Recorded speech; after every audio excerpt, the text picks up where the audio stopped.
Ana Lilia Pérez, te saludo, periodista de investigación. Tienes un reconocimiento del Fondo de las Naciones Unidas para la Infancia, el Premio Nacional de Periodismo 2008-2009, el Premio José Pajés Yergo, autora de Camisas Azules, Manos Negras, El saqueo de Pemex desde Los Pinos, Pemex RIP.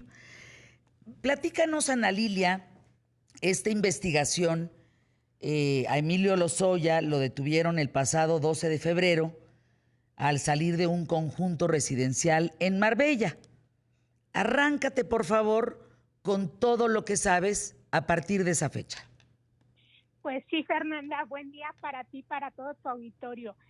La historia de Emilio Lozoya es la de un hombre que fue reconocido como joven líder global, tuvo un papel muy destacado en el foro de Davos en Suiza y que bueno, al cabo de los años ahora es extraditado a México, está en procesos, o sea, se dice que podría llegar hoy mismo al país en esta condición de las imputaciones que se le hacen de cargos de lavado de dinero, de cohecho y de asociación delictuosa. Sería el segundo director de Pemex en enfrentar acusaciones penales. Recordemos que en los años 80 tuvimos el caso de Jorge Díaz Serrano, que incluso pasó en prisión 5 años por la compra a sobreprecio de 2 barcos para Pemex. El caso de Emilio Lozoya es muy particular porque se le están imputando acusaciones de sobornos cuando él era coordinador de campaña en el ámbito internacional precisamente para Enrique Peña Nieto. Otra parte, cuando él fue director de Petróleos Mexicanos y que habría beneficiado a la empresa brasileña Odebrecht, que tiene es todo un capítulo, un historial de sobornos que habría dado esta compañía prácticamente en todos los países por donde operaba. Y el caso de México era especialmente importante para esta compañía brasileña porque en México tuvieron de sus mejores negocios, de los más redituables. Hay grabaciones donde los directivos de esta empresa Odebrecht son quienes imputan a Emilio Lozoya haber recibido sobornos por más de 10 millones de dólares. Esta es una de las investigaciones, de las acusaciones que hay contra Emilio Lozoya.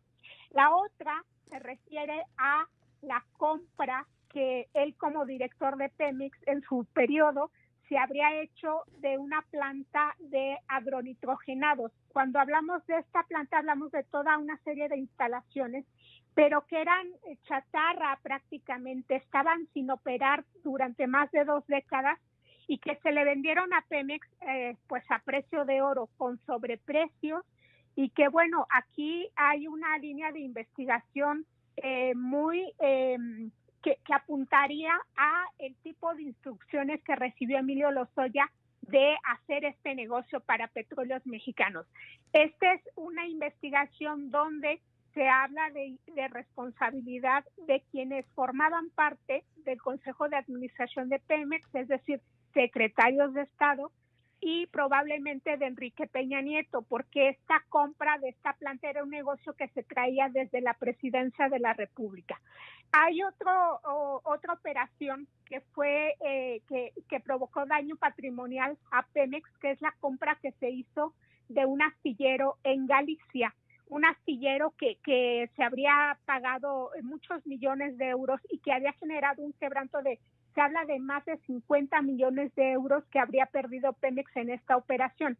Bueno, ahora Emilio Lozoya está en esta condición de extradición, pero él llega con bajo un concepto de lo que llaman criterio de oportunidad. ¿Qué es eso? ¿Qué es esto? Uh-huh. Ajá.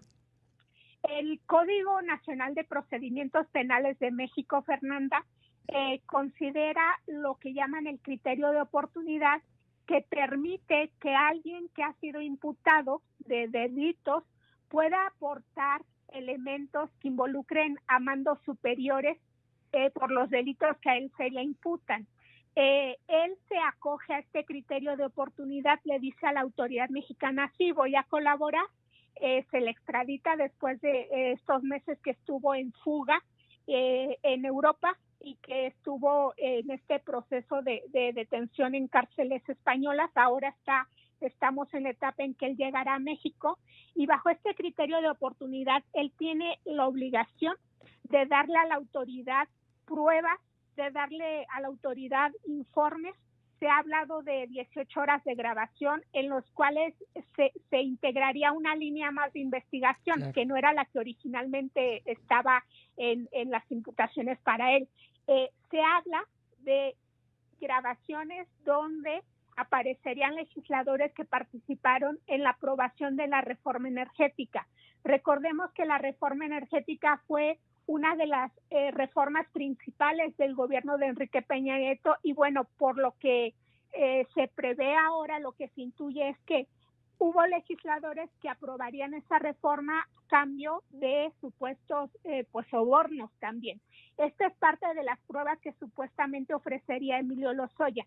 Dependiendo de la calidad de la información y las pruebas que le dé la autoridad, él obtendría beneficios en esta negociación.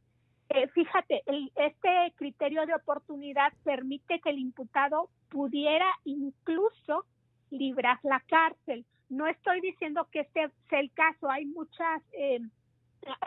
en juego, políticamente hay mucho también, pero él sin duda está tratando de librar lo más que pueda las penas que puedan imponérsele, y no solo a él, sino a su familia, porque en el caso de Emilio Lozoya está imputada su mamá, está imputada su hermana y está imputada su esposa, porque varias de las transferencias de dinero que se habían hecho de los supuestos sobornos y operaciones de inversión, pues quedaron a nombre de su familia. Es un caso muy interesante, será un caso que dará mucho que hablar en los próximos meses, pero sobre todo es un caso que pone a las autoridades en una situación de ver qué tanto está preparado el sistema de procuración de justicia actualmente para el tema de combate a la corrupción. Es una prueba para la actual administración y podría marcar un precedente histórico. Entiendo, Ana Lilia Pérez, algunas cuestiones. El propio Odebrecht, o sea, la empresa es la que da a conocer los sobornos. Así es. Que recordemos un poquito para que la audiencia tenga referencia de este caso. Hace unos años comenzó en Brasil una operación que le llamaban lavallato, que el lavallato son estos lavados de auto express. Así le llamaron porque, fíjate, comienza con unos hombres que hacían cambio de dólares y la autoridad en la calle. Y la autoridad fue investigando ese cambio de dinero en la calle para ver cómo se inyectaba después a lavados de autos, y resulta que en esta trama que van desentrañando se encuentran con que era un sistema de lavado que permitía que se lavara. En Brasil, que funcionarios en Brasil estuvieran lavando sobornos que daba la empresa Odebrecht. La empresa Odebrecht es un corporativo que tiene su sede en Brasil, pero tiene operaciones en muchas partes del mundo, México incluido. Actualmente ellos operan una planta muy grande y muy importante para ellos en el estado de Veracruz. Siguiendo estas líneas de investigación, las autoridades estadounidenses toman esta investigación porque la autoridad estadounidense investiga prácticas corruptas de empresas que cotizan en su bolsa de valores y que tienen operaciones en Estados Unidos. Cuando empiezan a abrir esta línea de investigación en Estados Unidos, el director de la empresa, Marcelo Odebrecht, pues nieto del fundador de la empresa, exacto, se reconoce culpable de dar sobornos en los países en los que opera. Incluso el corporativo tenía un área que se llamaba el área de operaciones estructuradas, que era un área contable para operar los sobornos que se daban en cada país. Cuando empiezan a testificar estos funcionarios de la empresa, estos ejecutivos, ellos negocian con la autoridad estadounidense convertirse en colaboradores, también para negociar penas menores para ellos. Esto lo permite el sistema de justicia estadounidense. Sería algo, digamos, similar a lo que ahora, por lo que ahora opta Emilio Lozoya en México con este llamado criterio de oportunidad. Exactamente. En estas sesiones que la audiencia puede ver, ahora están públicas en videos, se observa cómo ellos son quienes señalan que habían identificado a Emilio Lozoya cuando él era coordinador de campaña de Enrique Peña Nieto, lo habían identificado como un personaje que sería relevante en el sexenio de Enrique Peña Nieto. Y por eso apostaron por pagar dinero a esa campaña, es lo que se dice y es lo que la autoridad tendrá que probar, para de alguna manera pues empezar a mover esas influencias. Parte del dinero se habría dado en esa etapa cuando él era coordinador de campaña de Enrique Peña Nieto en el ámbito internacional, y la otra parte cuando él ya era director de Petróleos Mexicanos, que además en ese periodo a esta empresa Odebrecht se le dieron contratos multimillonarios para operar rehabilitaciones y construcción en distintas refinerías del país. Ana Lilia Pérez, déjame ir a una pausa, a unos spots QTF en unos 15 segundos. ¿Quién destapa toda esta cloaca, Ana Lilia? Pues parte viene de esas declaraciones que se hacen en Estados Unidos, que lo hacen los propios ejecutivos, pero mira, yo podría decirte que cuando se estaban llevando a cabo las negociaciones para la compra, por ejemplo, de esta planta de agronitrogenados que era chatarra, se estaba también advirtiendo que era un fraude para Pemex. Yo misma en un libro que se llama Pemex RIP cuento todo el tipo de operaciones que hacía Emilio Lozoya en Petróleos Mexicanos, que fue un periodo en el cual él, privilegiando una agenda internacional, en Pemex había un caos, había baja productividad, había negocios que estaban haciendo también otros ejecutivos de menor nivel, y mientras pues él estaba privilegiando negocios de alto nivel que ahora se están destapando como fraudes de cuello blanco, pero es algo que, por ejemplo, yo he documentado, llevo más de 20 años investigando estos temas y lo fui publicando. Esta de investigación, varios temas al respecto. ¿Por qué este régimen no se va, por ejemplo, contra un Romero Deschamps? Eso es muy importante, Fer. Yo he planteado y lo he documentado en mis libros que, por ejemplo, el robo de combustible en Petróleos Mexicanos, el huachicol, era un negocio para los líderes del sindicato petrolero. Cuando se detenía un funcionario en flagrancia, un trabajador, en flagrancia, el sindicato intervenía para que se liberaran los cargos. Creo que Romero Deschamps es un pendiente para esta administración. Hay suficientes elementos para que se hiciera una investigación seria y que se le imputara responsabilidades por muchos de los quebrantos que se hicieron en Pemex. Yo planteo el tema del robo de combustible. Siempre hubo un encubrimiento desde la dirigencia sindical. Está también las denuncias por el manejo fraudulento, dicho por sus propios agremiados, de todo el dinero que fue recibiendo de Petróleos Mexicanos vía la dirección, de todo el dinero que fue recibiendo de los trabajadores de Pemex vía las cuotas, y que ahí están como un pendiente. Romero Deschamps negocia su salida, la pacta para dejar a un incondicional de él al frente del sindicato. Yo publiqué una investigación donde hablo de cómo se pactó esta salida tersa. El señor sigue gozando de los beneficios de todo ese emporio, de toda esa riqueza que obtuvo a costa de Petróleos Mexicanos. Y me parece que así como ahora se habla de una investigación que podría ser un parteaguas para el tema de Emilio Lozoya, no se puede hablar de un combate a la corrupción que sea sin filia, sin fobia, sino se abren investigaciones contra gente como Carlos Romero Deschamps. Exacto, Ana Lilia. Aquí lo interesante, fíjate, a Romero Deschamps no se le toca, pero tú no puedes llegar a Lozoya sin haber tocado a Romero Deschamps. Es ilógico. Entonces... Perdón, Fer, que te interrumpa. Sí. Tan ilógico como el que muchas de las decisiones que se aprobaran en Pemex pasaban por el visto bueno del sindicato petrolero. Es decir, hay una corresponsabilidad.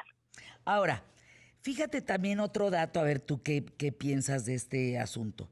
El abogado Óscar Valdés, lo dijo Óscar Valdés aquí en ¿Qué tal, Fernanda? Hace un año, Ana Lilia. En los peores momentos que están por venir para Andrés Manuel López Obrador, va a romper el pacto que sí hubo de no tocar a Enrique Peña Nieto. Cuando él entre en una etapa muy negativa, en donde todas las estadísticas se le caigan por las pésimas decisiones, le va a quedar una carta para ganar la elección del 21. Lo dijo hace un año Ana Lilia. Y esa carta es Enrique Peña Nieto. Y la única manera, tal cual lo dijo, de llegar a Enrique Peña Nieto y Luis Videgaray es a través de Emilio Lozoya. Entonces, mi pregunta es para ti. ¿Por qué crees que Emilio decide extraditarse a México? Y un dato muy importante, cambiar a Coello Trejo. Porque Coello Trejo le decía, yo no quiero extraditarte, te quedas acá. Y desde acá presentamos los audios y todo lo que tenemos de conversaciones de ellos dándote instrucciones. ¿Qué piensas de esto? Yo quisiera referirme a este cambio de estrategia jurídica de Emilio Lozoya. Emilio Lozoya, bueno, se sabe y lo hace público Coello Trejo que deja la representación de Lozoya por diferencias en la estrategia, pero lo que sabemos del despacho que tomó en España, pues es el despacho del nada más y nada menos que el juez Baltasar Garzón. El juez Baltasar Garzón es una figura pública de talla internacional que pasó, fíjate, yo conocí muy bien de su trabajo porque escribió un libro que se llama Mares de Cocaína, que habla del flujo transnacional de drogas por todo el mundo, y recuperaba cómo Baltasar Garzón fue el primer juez que desde la Audiencia Nacional de España enfrentó a traficantes de drogas que se movían por los mares de todo el mundo. Después representó a Julian Assange en el tema de Wikileaks, llevó la acusación contra Augusto Pinochet, y ahora lo vemos en representación de Emilio Lozoya. No sabemos si llegará a esa representación, si tomará un despacho acá en México, pero lo que queda claro es que hay una negociación con la Fiscalía que lo lleva sin duda a que va a obtener beneficios por esta colaboración. ¿Qué pasó con este grupo que formaban Enrique Peña Nieto, Aurelio Nuño, Luis Videgaray y Emilio Lozoya? Cuando Emilio Lozoya llevaba 3 años en la dirección de Pemex, un poquito más. Perdón, dijiste Aurelio Nuño, ¿qué tiene que ver Aurelio? Me refiero a que era como el grupo más compacto de Enrique Peña Nieto. ¿Aurelio Nuño más que Luis Videgaray? No. Luis Videgaray, Aurelio Nuño, Emilio Lozoya. Pero, perdón, Ana Lilia, más el grupo, a ver, ¿no estaban más los 3 Luises? Miranda, Videgaray y el otro. Bueno, Luis Miranda es el compadre de Peña Nieto. Estoy citando a varios de quienes eran sus muy, muy cercanos. Quien lleva a Emilio Lozoya al grupo de Enrique Peña Nieto es Luis Videgaray. Luis Videgaray cuando era secretario de gobierno en el Estado de México, en una reunión que va a Europa, una reunión del Foro Económico Mundial en Davos, es cuando invita a Emilio Lozoya a integrarse a la campaña de Enrique Peña Nieto. Hubo diferencias después con Luis Videgaray y sale Emilio Lozoya de Pemex por la injerencia de Luis Videgaray. Ahora, estas investigaciones que se están procesando, cuando el abogado Coello Trejo decía, es que mi cliente no se mandaba solo, se refería a los jefes que tenía y se refería a Luis Videgaray y se refería a Enrique Peña Nieto. Entonces, aquí, cuando se habla de este pacto, sin duda estas investigaciones apuntan hacia arriba y son ese tipo de hombres clave. El presidente dijo que no iba a mirar al pasado, pero no se puede procesar este tipo de casos sin mirar al pasado. Y indiscutiblemente se tendrá que llamar a cuentas a quienes apuntan funcionarios de mayor nivel en estas investigaciones. Precisamente de ello va el criterio de oportunidad. En el criterio de oportunidad no es que se llame a los mandos inferiores de Lozoya, también van a aparecer por ahí, pero la clave es los mandos altos, quienes estaban por encima, y de entrada pues es Luis Videgaray, quien era además secretario de Secretaría de Hacienda, parte del Consejo de Administración de Pemex, y el presidente Peña Nieto.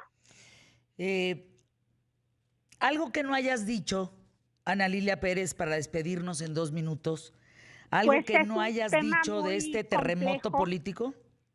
Un tema muy complejo, un tema que va a dar mucho que hablar porque tiene muchas aristas. Hay mucha información todavía que podemos compartir con tu audiencia cuando así lo consideres pertinente, con mucho gusto. Y estaremos al pendiente de cómo se lleva este proceso, porque ahora nos enteramos que no va a ser una audiencia que sea pública, y eso ya está mal. No va a haber acceso a la prensa, el Consejo de la Judicatura va a informar a través de un chat, pero lo que necesitamos es máxima transparencia en este tipo de casos. Necesitamos saber el alcance de las negociaciones que está haciendo la autoridad con alguien como Emilio Lozoya imputado. Eso es lo que esperamos. La ciudadanía necesitamos transparencia en este tipo de casos. Pues Ana Lilia, te mando un abrazo, estemos en comunicación. Al contrario, te dejo el micrófono abierto. Si tú tienes alguna información interesante que ponernos al día, comunícate con nosotros, por favor, y en ese instante entras al aire, porque pues inicia hoy un vuelo que despega para aterrizar en México, y un vuelo donde tiene, yo diría, en este terremoto político, el futuro de la candidatura que hoy por hoy, 16 de julio del año 2020, sigue trabajando Andrés Manuel López Obrador rumbo al 2021. Y en ese vuelo viene su posible candidatura. Entonces, pues, ¿cómo no vamos a estar pendientes, no crees? Vamos al pendiente, Fer. Gracias. Un abrazo, Ana Lilia. Pues, como dice mi papá, así el abarrote. No, está durísimo. Imagínense que en ese vuelo viene finalmente el hombre que tiene la información. Llega a la 1 de la tarde, cuando yo esté entregando a Paco Sea, le va a tocar a Paco la llegada, y ese hombre trae la información suficiente para que así, miren, por obra y gracia del mismísimo X, ¿no? Así, saquen de la manga una carta y digan lo que ustedes nunca pensaron ver